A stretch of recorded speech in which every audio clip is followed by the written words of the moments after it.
They say no one ever truly leaves Blackwood Asylum.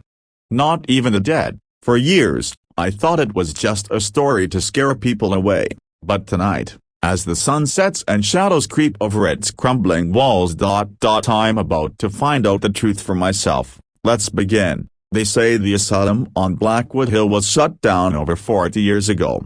But no one ever truly left. In the late 1950s, it was a place meant to heal the broken minds of its patients. At least, that's what the government wanted people to believe. Behind its locked iron gates, patients were subjected to experimental treatments, electroshock, ice baths, and worse procedures that were rarely about healing, and more about control. The staff worked in silence, the halls echoing with the muffled cries of the forgotten. By the 1970s, strange disappearances began. First a nurse, then a patient, then 3 guards vanished without a trace during a single night shift. No one could explain it. But the ones who survived swore they heard voices calling their name as coming from rooms that were locked for years.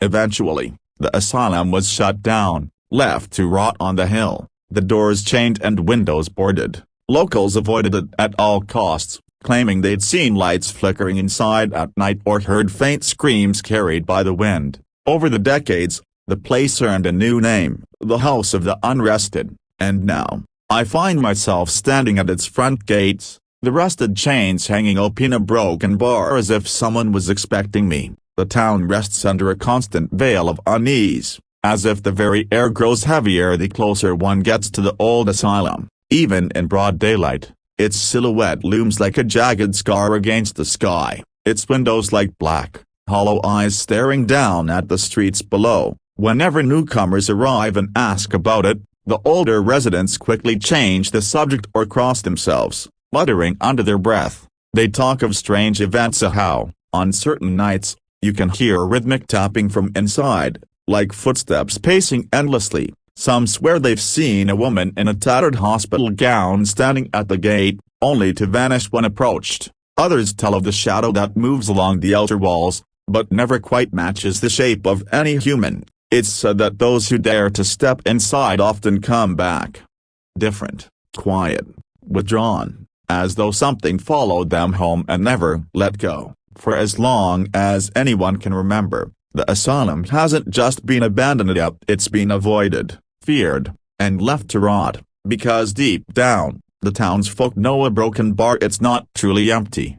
The moment the heavy, rusted gates creak open, a gust of air escapes from within, a cold, staled, and tinged with something metallic, almost like old blood. The sound echoes unnaturally, as if the building itself is aware of the intrusion. The floor inside is littered with shards of glass and curling scraps of paper, the remnants of patient files scattered like confetti from some forgotten nightmare. Dust swirls in the weak beam of a flashlight, and a peeling paint hangs from the walls like rotting skin. As the first few steps are taken, a faint dripping sound can be heard somewhere deep within the halls. It's rhythmic, hypnotic, almost like it's calling you forward.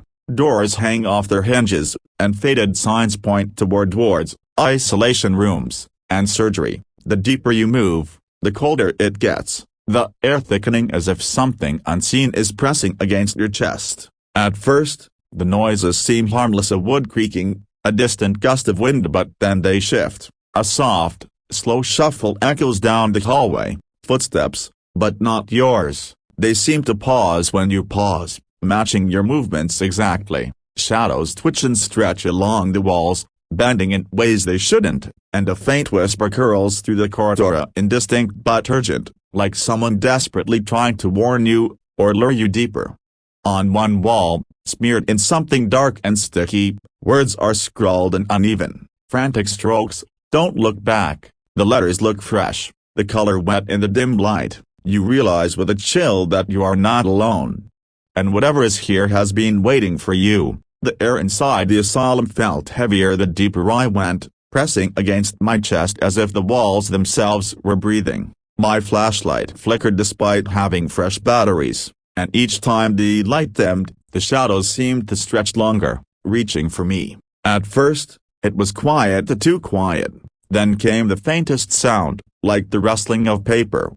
or perhaps the dragging of bare feet on the dusty floor. I froze, my ears strained to catch it again, and that's when I heard Ida whispering, soft, unintelligible murmurs echoing through the long, decayed corridor. It was impossible to tell where they were coming from. They seemed to swirl around me, bouncing off the peeling walls. My rational mind told me it could be the wind slipping through the broken windows, but deep inside, I knew this was no wind. As I crept forward, the whispers grew more frantic, overlapping, as though 100 voices were speaking at once. My pulse pounded in my ears, yet I couldn't turn back. The voices started forming words, my name among them, spoken in a tone that was neither threatening nor welcoming. Just knowing, I lifted my flashlight toward the source of the sound and saw a door at the end of the hallway, half open, swaying gently as if inviting me in. But what chilled me wasn't the door itself,